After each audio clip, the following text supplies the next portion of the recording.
구약성경 민수기 13장 1절에서 3절입니다. 여호와께서 모세에게 말씀하시되 사람을 보내어 내가 이스라엘 자손에게 주는 가나안 땅을 정탐하게 하되 그들의 조상의 가문 각 지파 중에서 지휘관된 자 한 사람씩 보내라. 모세가 여호와의 명령을 따라 바란 광야에서 그들을 보냈으니 그들은 다 이스라엘 자손의 수령된 사람이라. 21절 보겠습니다. 21절에서 24절 말씀입니다. 이에 그들이 올라가서 땅을 정탐하되 신광야에서부터 하맛어기 르홉에 이르렀고 또 네겝으로 올라가서 헤브론에 이르렀으니 헤브론은 애굽 성문보다 7년 전에 세운 곳이라. 그곳에 아낙 자손 아이민과 세세와 달메가 있었더라. 또 에스골 골짜기 이르러 거기서 포도송이가 달린 가지를 베어 둘이 막대기에 끼워 메고 또 석류와 무화과를 따니라. 이스라엘 자손이 거기서 포도를 비었으므로 그곳을 에스골 골짜기라 불렀더라. 아멘. 가나안 땅에 정탐에서 보여준 신앙으로 이 말씀으로 은혜를 나누기를 원합니다. 여러분 잠언 3장 6절을 보면 매사에 하나님을 인정하면 하나님이 우리 길을 인도하실 것이다 약속합니다. 근데 이 두 문장 사이에는요 두 개의 담장이 만들어져 있는 것을 보게 됩니다. 너는 범사에 그를 인정하라는 것입니다. 그리고 두 번째는 그리하면 내 길을 지도하시리라. 여러분 이 두 문장 사이 담장에 내가 해야 할 역할과 하나님의 역할이 있다라는 것을 우리에게 얘기합니다.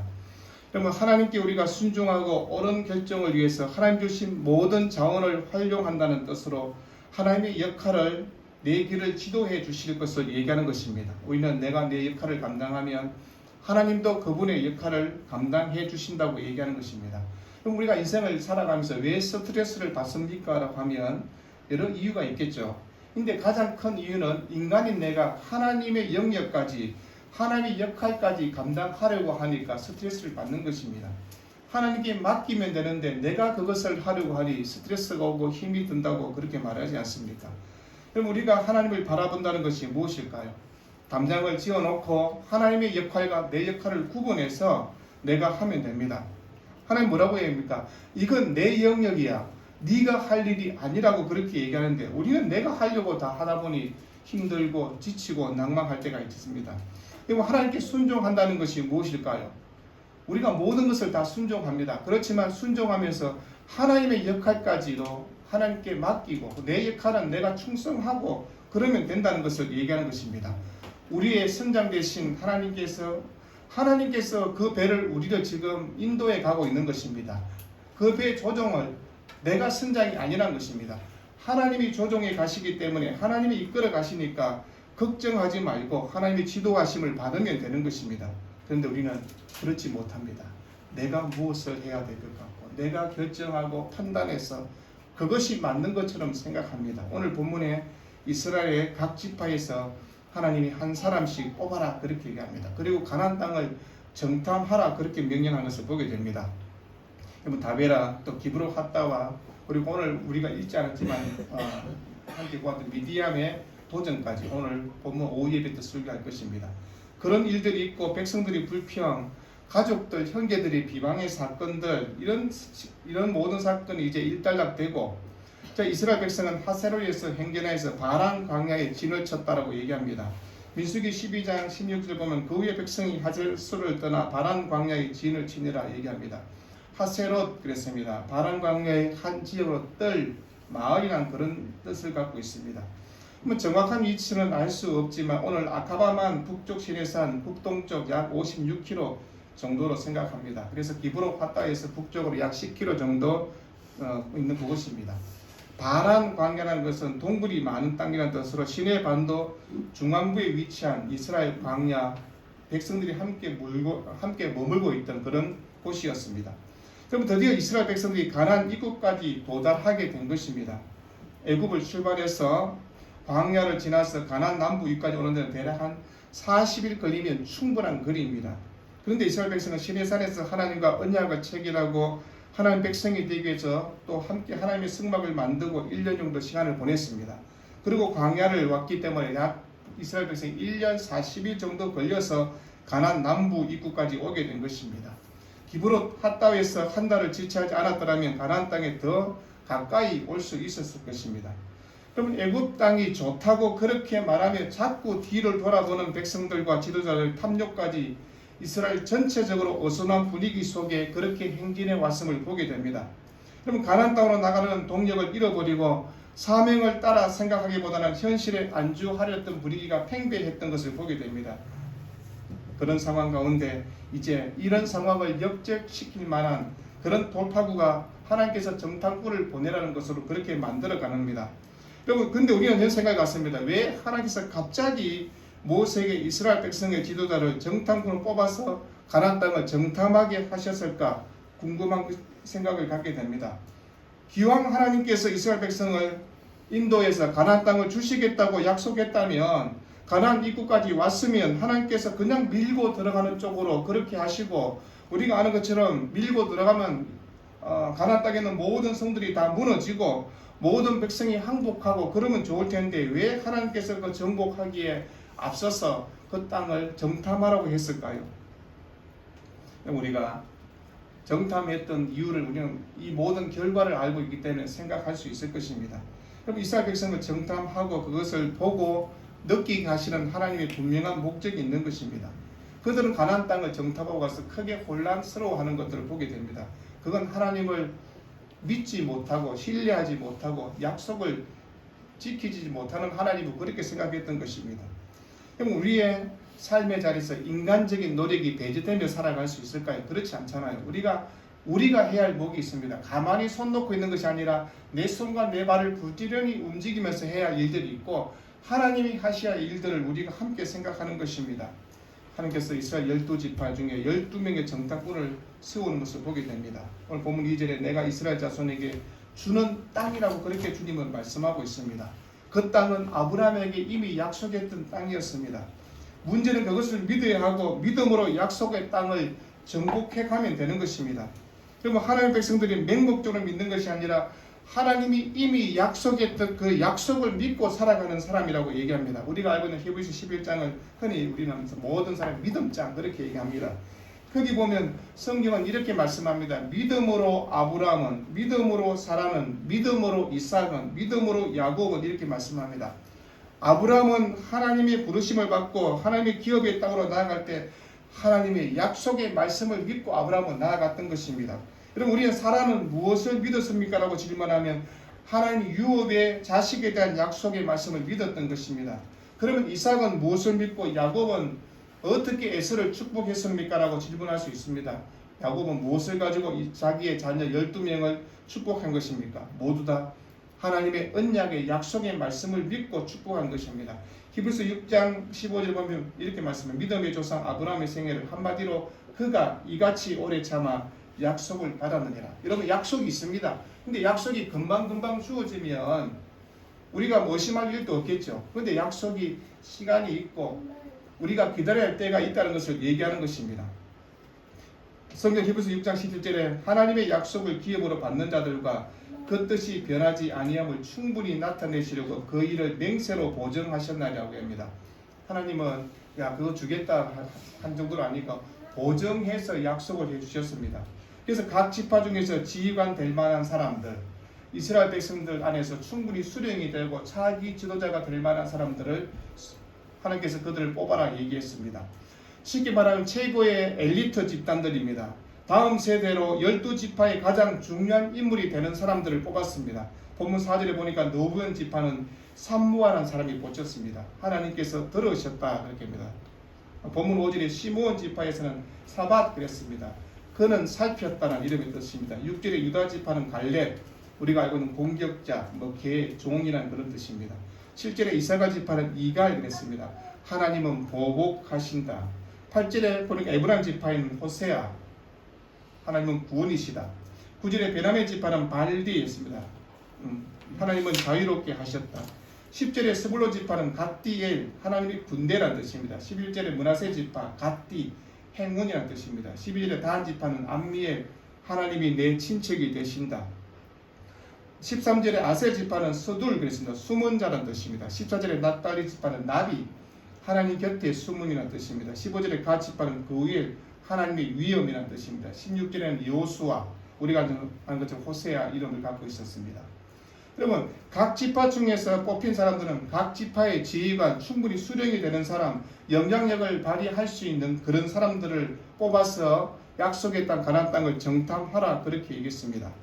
그리고 그 정탐꾼들을 하나님께 세우신 이유, 그들을 세운 이유는 그들의 권위와 영향력 그리고 신빙성을 높이기 위해 하나님께서 그들을 보내도록 했던 것입니다. 근데 결과를 보면 여호수아와 갈렙을 빼고는요 모두 다 자기 역할을 충실하게 수행하지 못하는 것을 보게 됩니다. 12명 중에 10명은 좋은 방향으로 영향을 끼친 것이 아니라 약속의 땅에 들어가지 말자는 그 나쁜 영향, 부정적 영향, 그런 악영향을 끼치게 되는 것들을 보게 됩니다. 본문 17절과 20절에 정탐꾼의 임무가 소개되고 있는데 모세는 가나안 남쪽 지역을 거쳐 산지로 올라가서 북쪽으로 옮겨가라 그렇게 있습니다. 그럼 그들이 정탐한 지역은 오늘날 이스라엘 그리고 레바논 그리고 남쪽 시리아 지역에 그 지역을 대부분 포함하고 있었습니다. 그럼 정탐꾼들이 탐지해야 그 땅에 대해서 객관적인 사실을 가지고 정보를 수집하고 와서 보고하면 되는 것입니다. 18절에 사람들이 강한지 약한지 또 많은지 적은지를 살펴보아야 되고 19절에 그 땅이 좋은지 나쁜지를 살펴보아야 하며 또 성읍들이 진영인지 산성인지를 살펴보도록 했고 또 20절에 그 토지가 비옥한지 아니면 메마른지 그 땅에 나무가 있는지 없는지를 살피며 그 땅에 실과를 가져오도록 그렇게 했습니다. 그래서 본문 21절과 25절 정탐꾼은 이 명령에 따라서 정탐하게 됩니다. 그리고 40일 만에 모든 땅을 정탐하고 돌아와서 보고를 하게 됩니다. 그러면 정탐꾼들은 신광에 있는 남쪽 경계로부터 그들의 임무가 시작되고 그래서 가데스 북동쪽에서 출발했습니다. 북쪽 경계에 위치한 그 보니까 성경은 너보하마 가까이 이르러 너호까지 정탐하게 되었다고 얘기합니다. 그래서 남쪽으로 북쪽까지 거리가 약 400km, 그러니까 왕복 800km를 정탐하고 온 것입니다. 그러면 정탐한 첫 번째 성읍을 성경은 22절 헤브론 그렇게 얘기합니다. 헤브론에 가니까 아낙 자손들이 거하고 있었다고 그렇게 얘기합니다. 그런데 그들은 키가 크고 몸집이 거대한 사람이라고 그렇게 소개합니다. 헤브론은 이스라엘 백성에게 가장 중요한 한 장소일 수 있습니다. 왜냐하면 하나님께서 아브라함을 만나시고 그 땅을 기업으로 받게 될 것이라고 창세기 13장에 이미 약속했던 그 땅이었습니다. 창세기 14장 3절 보면요, 그 이하 보면 아브라함 헤브론 지역에 진을 치고 되고 그것은 소돔과 고모라와 그리고 다른 주변 지역을 정복했던 왕들의 그 연합군을 패퇴시키고 그리고 자신의 조카 롯을 구출했던 거점이 된 것이 바로 헤브론이었습니다. 창세기 23장 1절 보면 아브라함은 헤브론에서 약간의 땅을 구입해서 자신 안에 있던 사례를 함께 그곳에 매장하게 되고 그리고 자신도 그리고 자신의 아들 이삭 야곱도 그곳에 묻히게 됩니다. 그래서 이스라엘 백성은 헤브론 그러면 하나님께서 약속했던 땅이라는 것이 더 피부로 다가올 수 있는 땅이었습니다. 그리고 본문 23절과 24절 보니까 정탐꾼들은 에스골 골짜기를 정탐했다고 합니다. 그런데 그들은 그 골짜기를 정탐해서 믿기 어려울 만큼 풍성한 과일이 산출되는데 포도송이를 그것이 얼마나 큰지 두 남자가 함께 막대기에 꿰어 운반할 정도가 되었다고 했습니다. 에스골 그러니까 포도송이 골짜기란 그런 뜻입니다. 여러분 25절에 정탐꾼은 40일 동안 정탐 임무를 마치고 돌아왔습니다. 정탐꾼들을 기다리고 있는 이스라엘 백성들 한번 생각해 보십시오. 40일 동안 그들이 돌아오기를 학수고대했습니다. 그리고 돌아와서 얘기합니다. 그 땅은 젖과 꿀이 흐르는 땅이 맞다라고 그렇게 보고합니다. 그리고 그들이 가져온 과일을 보여주었습니다. 여러분 그들의 가져온 과일을 보면서 모든 사람을 자극하기는 충분했을 것입니다. 그럼 백성들은 그들의 보고를 간절한 마음으로 기다리고 있었고 큰 기대와 흥분으로 가득 차 있었을 것입니다. 그리고 머지않아 하나님이 약속한 그 땅으로 이제 들어갈 것이라고 그렇게 기대했습니다. 그런데 전혀 예기치 못한 일들이 발생하는 것을 보게 됩니다. 함께 했던 이스라엘 백성의 200만의 공동체를 함께 다 무너뜨리는 충격적인 보고를 하고 있는 것입니다. 정탐꾼이 한 보고가 다 동일해야 되는데 달랐다는 것을 얘기하는 것입니다. 본문 28절과 29절에 비관적인 보고가 이어집니다. 뭐라고 얘기합니까? 그 땅에 있는 사람들은 강하였다고, 성읍은 크고 견고하다고, 그들은 남방 땅과 산지와 해변과 요단강가에 살고 있어서 가나안 땅 전체에 퍼져 있다라고 그렇게 보고했습니다. 여러분 그들의 보고는요 백성들의 마음을 충분히 동요하고 있었고 불평을 충분하게 전염시킬 수 있는 그런 말들이었습니다. 긍정보다는 부정의 말들을 갖도록 그렇게 얘기한 것입니다. 그럼 백성들은 젖과 꿀이 여는 복된 곳이란 말보다는 그 땅에 사는 사람들이 그 땅을 차지하고 있는데 그들은 거인이고 우리가 그들을 물리치기는 힘든다고, 그래서 우리는 그 땅에 들어갈 수 없다라는 그런 얘기 앞에 모든 백성들이 함께 공감하게 되고 회의적 말에 다 설득되어 버렸습니다. 여러분, 백성들이 동요하자 갈렙이 뭐라고 얘기합니까? 그들을 진화하면서 이렇게 말합니다. 우리가 곧 올라가서 그 땅을 취하자 능히 이기리라. 여러분, 갈렙은 똑같이 정탐을 했습니다. 그런데 10명은 그 땅 정탐하고 와서 하는 보고는 우리가 그 땅을 정복하기 어렵다였습니다. 그런데 갈렙은 그렇지 않았습니다. 그럼 갈렙은 우리가 올라가서 그 땅을 취하자 이길 수 있다라고 그렇게 말했습니다. 회의와 부정적인 인식이 이스라엘 백성 공동체 안에 모든 마음을 다 삼켜버렸습니다. 그런데 갈렙은 아니라고, 우리가 능히 이길 수 있다라고 그렇게 말합니다. 이런 갈렙도 다른 10명의 정탐꾼도 똑같이 보았지 않습니까? 똑같이 보고 와서는 누구는 이 땅을 정탐하고 와서 정복할 수 있다라고 얘기하는데 누구는 할 수 없다고. 왜 그런 차이가 있을까요? 하나님의 약속의 말씀을 믿고 의지하는 사람, 믿음이 있는 사람과 없는 사람의 차이점을 보여주는 것입니다. 갈렙은 우리에게 능력과 힘이 있어서 그 땅을 취하는 것이 아니란 것입니다. 하나님께서 우리에게 이미 주시겠다고 약속하셨기 때문에 얻을 수 있다고. 그래서 하나님 여호와의 깃발 아래 우리가 모여서 함께 나아가자고 백성을 향해서 격려했던 것입니다. 그런데 본문 31절과 33절 보면 10명의 정탐꾼들이 불가능하다고 그렇게 반박을 합니다. 그래서 그 정탐한 땅을 향해서 악평했다라고 되어 있습니다. 여러분, 악평했다는 것이 무슨 뜻일까요? 우리가 이길 수 없다. 우리가 그 땅 들어가면 다 전멸한다. 이렇게 단정해버리는 것입니다.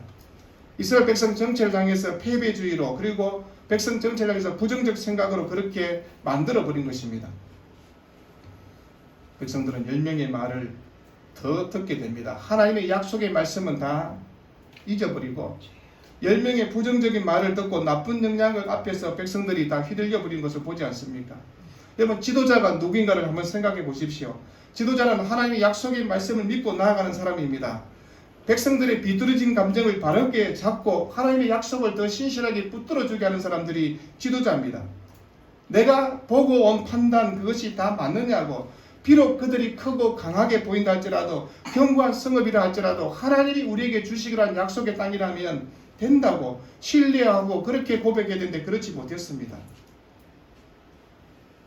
그 나머지 사람들은 부정적이고 비뚤인 감정에서 그 말이 더 강하게 큰 영향력을 주지 않습니까? 여러분, 교회 안에서 하자와 하지 말자가 딱 하면 하지 말자란 말에 사람들이 훨씬 더 대세를 갖습니다. 우리가 할 수 있다, 니나 해라, 이렇게 얘기합니다. 하지 못하는 이유 수백 가지를 말하지 않습니까? 여러분, 젖과 꿀이 흐르는 땅이라고 보겠지만 이미 그 땅을 삼키는 땅, 그 땅 사람들이 우리를 잡아먹는다고 그렇게 생각하고, 그래서 그 땅은 좋지 못하다고 얘기하는 것입니다.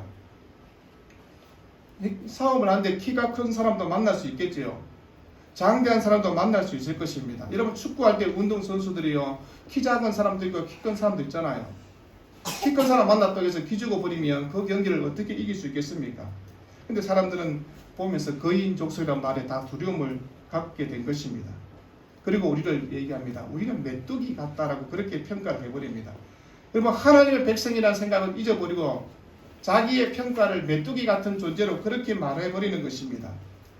여러분, 근데 10명이 말한 그들이 정확한 사실이냐고 하면 그렇지 않지 않습니까? 그들의 말은 추측에 불과한 것입니다. 한번 붙어보지도 않았습니다. 싸움해본 적도 없고요, 해본 적이 없는데 그들은 그냥 추측을, 우리가 생각했던 것이 기정사실이라고 그렇게 말해버리지 않습니까? 하나님의 약속을 잊어버리게 하고 하나님의 능력마저 하찮은 것으로 만들어버리는 그런 10명의 정탐꾼의 모습을 우리가 보는 것입니다. 하나님의 도우시 아무리 크더라도 그 땅을 얻을 만큼은 되지 않는다. 하나님께 함께 해도 그 땅 얻을 수 있는 확률은 없다라고 그렇게 말하는 것입니다. 이 말은 거짓 그리고 미혹되는 말이라는 것입니다. 하나님의 능력을 무시하고 하나님의 말씀을 무시하고 자기의 모순과 거짓된 출적대로 그 땅에 능히 올라가서 차지할 수 없다라고 그렇게 말한 것입니다. 우리가 잘 알고 있는 현대그룹의 회장이었던 정주영 씨가 했는 말 있지 않습니까? 해봤냐고. 해봤냐고. 그럼 공부도 해봐야 되지 않습니까? 안 해보고 공부 잘하는지 못하는지 어떻게 합니까? 운동도 해보고. 여러분, 해봐야 되는데 이스라엘 백성은 해보지 않았습니다. 이스라엘 경험은 하나님과 함께 하시면서 비록되는 거고, 하나님의 말씀을 복종하는 그것에서 하나님의 백성의 능력이 나타납니다. 그러면 이스라엘 백성이 바로의 군대를 물리친 것, 아말렉과 함께 전쟁에서 이긴 것, 하나님께서 그들과 함께 하심으로 이긴 것이지 이스라엘 백성들의 군대가 강하여서 힘이 있어서 이긴 것은 아니었지 않습니까? 좀 백성들 입장에서 정탐꾼들이 눈으로 보고 그리고 그들이 보고 온 사실을 얘기하니까 믿을 수밖에 없다고 그렇게 말하지만 그들의 얘기를 어떻게 다 믿을 수가 있겠습니까? 여러분, 전쟁을 하면 어려움을 겪을 수도 있을 것입니다. 그리고 자신들이 예상하지 못한 일도 만나게 될 것이고, 그러나 예상하지 못한 일도 하나님은 알고 계시기에 넘어가게 해주시고 힘을 주신 분이라는 것을 왜 생각하지 못하는 것일까요? 자신의 눈에 보이는 그 상황만 보고 지금 얘기하는 것입니다. 여러분, 이스라엘 백성 힘이 약한 것은 맞지 않습니까? 군대도 오합지졸입니다. 전쟁을 할 만한 그런 군대도 되지 않습니다. 그러나 하나님께서 이 땅을 주시기라고 약속했지 않습니까? 하나님께서 그 약속하신 바를 이루어 가신다는 것을 알면, 믿으면, 순종하면 되는데 그렇지 못하지 않습니까? 믿음이 없는 자의 모습입니다. 여러분, 10사람들의 악한 평가에 모든 백성들이 다 귀를 기울이고 한두 사람의 말을 무시해버리지 않습니까? 우리가 진리대로 산다고 하지만 정작 사람들은 자기가 보고 듣는 대로 살아가고 있지 않습니까? 여러분, 진리가 무엇입니까? 하나님의 약속이지 않습니까? 하나님께서 주시라고 약속했다면 그것은 진리입니다. 그런데 그 진리를 부정해버리지 않습니까? 성도는 하나님의 진리의 말씀을 붙들고 가는 사람입니다. 여러분, 주의 말씀을 따라가는 사람들이 성도입니다. 눈에 보이는 것은 그인이 맞지요. 눈에 보이는 것은 경고한 성읍이 맞았습니다. 그러나 모든 사람이 그렇다 할지라도 하나님의 백성은 다르게 얘기하는 것입니다. 여러분, 진리를 믿고 있으니 우리는 가능하다고 그렇게 외치는 것입니다. 여러분, 사람들이 얘기합니다. 내 연륜과 내 경험과 내 삶의 상황을 봤을 때 이건 아니라고 얘기할 때 그건 하나님의 약속의 말씀인지 아닌지를 구분해야 되지 않습니까? 저는 한 가지 확실한 것을 믿고 있습니다. 하나님이 내보다는 내 삶보다는 우리 자녀들을 훨씬 더 잘되게 해주실 거라는 것은 제가 100% 믿습니다. 왜요? 하나님이 그런 응답을 주셨으니까. 여러분도 마찬가지. 여러분의 생애보다는 여러분의 자녀가 더 잘 될 것입니다. 왜요? 여러분들이 그만큼 기도와 그 자녀를 위해서 간구했던 기도를 하나님이 듣기 때문에 그렇습니다. 근데 그 자녀가 믿으면 그것이 자기 것이 될 것입니다. 근데 우리 아버지 신앙, 우리 엄마 신앙, 내가 그 복을 놓치게 된다고 얘기하는 것입니다. 이스라엘 백성이 이런 경우를 당하고 있는 것입니다. 우리가 보고 듣는 것으로 다 할 수 없지 않습니까? 약속의 말씀은 그것을 뛰어넘는다고 얘기하는 것입니다. 여러분, 계시록 1장 3절에 이 예언의 말씀을 읽는 자와 듣는 자와 그 가운데 기록한 것을 지키는 자는 복이 있나니 때가 가까웠다고 얘기합니다. 여러분, 믿음의 눈으로 본다는 것은 당장은 보이지 않고 가능성이 없는 것처럼 보일지라도 약속의 말씀을 신뢰하고 살아가는 것입니다. 여러분, 인생은 승리할 수도 패배할 수도 없는 승리와 패배가 뒤섞여 살아가는 것입니다. 하지만 성도는 하나님의 약속의 말씀을 통해서 궁극적으로 승리를 믿는 자들이라고 얘기하는 것입니다. 그래서 바울은 고린도후서에서 이는 우리가 믿음으로 행하고 보는 것으로 행하지 아니함이라고 얘기합니다. 그러면 우리 눈에 보이는 현실은 좌절하게 하고 힘 빠지게 하는 일들도 있을 것입니다. 근데 믿음의 눈으로 보면 다 가능성 있고 이길 수 있다고, 승리를 선포할 수 있다고 얘기하는 것입니다. 여러분, 갈렙이 오늘 우리에게 보여준 것이 무엇입니까? 우리는 이기리라 그렇게 선언했습니다. 우리가 성경 요한계시록 2장 3절 보면 이기는 자라는 말이 있습니다. He who come over라고 되어 있습니다. He who overcome라고 되어 있습니다. 번역하면 모든 난관을 마침내 극복하고 승리의 자리에 서는 자란, 그렇게 번역될 수 있습니다. 왜 우리가 예수를 믿습니까? 그럼 주님이 우리의 주인이고 능력이고 힘이 되고 산성이지 않습니까? 주님이 우리를 승리하게 해주신다고 약속하고 있는 것입니다. 민수기 14장 8절에 여호와께서 우리를 기뻐하시면 우리를 그 땅으로 인도하여 들이시고 그 땅을 우리에게 주시리라. 이는 과연 젖과 꿀이 흐르는 땅이라고 얘기했습니다. 우리가 하나님을 어떻게 신뢰하고 있을까요? 성경 이사야서는 이렇게 얘기합니다. 야곱아, 너를 창조하신 여호와께서 지금 말씀하시느니라. 이스라엘아, 너를 지으신 이가 말씀하시니라. 너는 두려워하지 말라.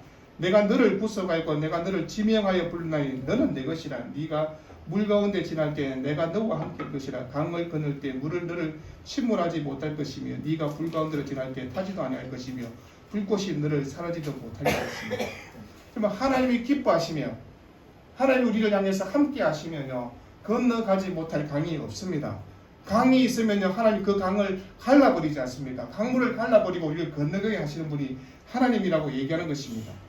여러분, 우리가 하나님의 통치 아래 살아가고 있는 것이 무엇입니까? 하나님의 약속의 말씀을 믿고 그 약속의 땅을 차지할 것을 믿고 살아가는 것입니다. 오늘 또한 우리에게 성경은 갈렙처럼 고백하라는 것입니다. 10명의 정탐꾼처럼 부정적 생각으로 되지 않는다는 생각으로 말하지 말라고 얘기합니다. 여러분, 어떤 사람은 저를 아주 불쌍히 여겨보는 사람도 있습니다. 아유, 김 목사 고생한다. 장로로 살지 왜 이 고생하느냐고. 네가 몰라서 하는 소리죠. 제가 얘기합니다. 장로님, 몰라서 하게도 그런 엉뚱한 소리를 하고 있는. 나도 처음에 당신처럼 그렇게 생각했는데 내가 아닌 것을 알게 되었다. 하나님이 나를 향한 기대와 하나님의 약속의 말씀을 붙들고 살아가는 것이 얼마나 복된가를 내가 알게 되었다고 그렇게 얘기합니다. 여러분, 오늘 또 우리에게 동일하게 말씀은 너희가 진리의 말씀을 따를 것인지 아니면 너가 보이는 눈대로 보이는 그 상황만 보고 결정할 것인지를 선택하라고 얘기하는 것입니다. 사람들이 말이 휘둘려서 자기 귀에 들리는 것, 자기 눈에 보이는 그것이 전부인 것처럼 생각하며 살 것인지 아니면 하나님의 약속의 말씀을 붙들고 그 약속을 믿고 살 것인지를 선택하라고 그렇게 얘기하는 것입니다. 여러분, 성도는 어떤 사람일까요? 여러분, 오늘날 이 땅을 살아가는 성도들에게 수많은 잘못된 정보가 홍수처럼 우리에게 밀려오지 않습니까? 성경 말씀 적혀놓고 AI한테 물어보지 않습니까? AI 틀어놓고 얘기하지 않습니까? 어떻게 해야 되는 거? 물론 도움을 받을 수 있겠죠, 그죠? 법률적인 것, 아니면 세금에 관한 문제, 도움을 받을 수 있을 것입니다. 그러나 우리 인생의 길은 성경에 나와 있습니다. 진리의 말씀을 붙들고 살아가는 사람입니다. 성경의 가르침대로 순종하며 살아가면 하나님은 우리에게 복과 평강과 형통의 은혜를 우리에게 주신다고 얘기하는 것입니다. 우리가 오직 약속의 말씀을 신뢰하고 좌로나 우로나 치우치지 말라고 얘기하는 것입니다. 이스라엘 백성은 흔들려 버렸습니다. 이 흔들림 때문에 40년의 광야를 헤매는 것입니다. 내 인생이 왜 헤매일까요? 제가 살아보니 알게 되었습니다. 하나님을 바르게 못 믿었습니까? 바르게 신뢰하지 못했습니까? 믿음으로 생각하지 못했습니까? 내가 하면 될 것 같아서, 내 경험으로 이렇게 하면 될 것 같아서 했던 것들 다 쪽박 찼습니다. 실패할 수밖에 없었습니다. 여러분, 하나님의 약속은 분명히 우리에게 성취됩니다. 그런데 그 성취를 누가 맛봅니까? 믿는 자입니다. 갈렙은 그래서 그 약속의 땅을 들어가잖아요. 여호수아 들어가게 되면 나머지 10명은 그 약속의 땅에 들어가지도 못하고 다 죽습니다. 앞으로 살아갈 삶의 자리에서 우리 수진이 같은 경우도 약속의 말씀을 믿으면 그게 네 것이 된다고. 너가 아버지가 네한테 수백억 재산 줄 수 있는지 모르겠지만 그거 가지고 네가 평생을 살아가는 게 아니라 하나님 아버지의 약속의 말씀, 성경의 약속의 말씀을 붙들고 살면 너는 지금 너가 아버지가 꿈꾸지 못한 세상, 몇천 배, 몇만 배 더 좋은 세상을 경험하며 하나님 은혜를 누리며 살게 될 거라고. 그게 믿음이라고. 나는 우리 자녀들 위해서 그렇게 기도하고 여러분도 그렇게 기도하셔야 돼요. 여러분, 갈렙처럼 이 길이라고 선포하십시오. 그러면 이 길이 됩니다. 여러분, 싸움터에 나가서 아이고 야 지겠는데 100% 집니다. 이긴다. 내가 싸우는 게 아니라 하나님이 나와 함께 싸우신다. 그러면 그 약속의 유업 땅을 받게 될 것입니다. 그 은혜로 살아가는 여러분 모두에게를 우리 주의 이름으로 축원드립니다. 기도하겠습니다.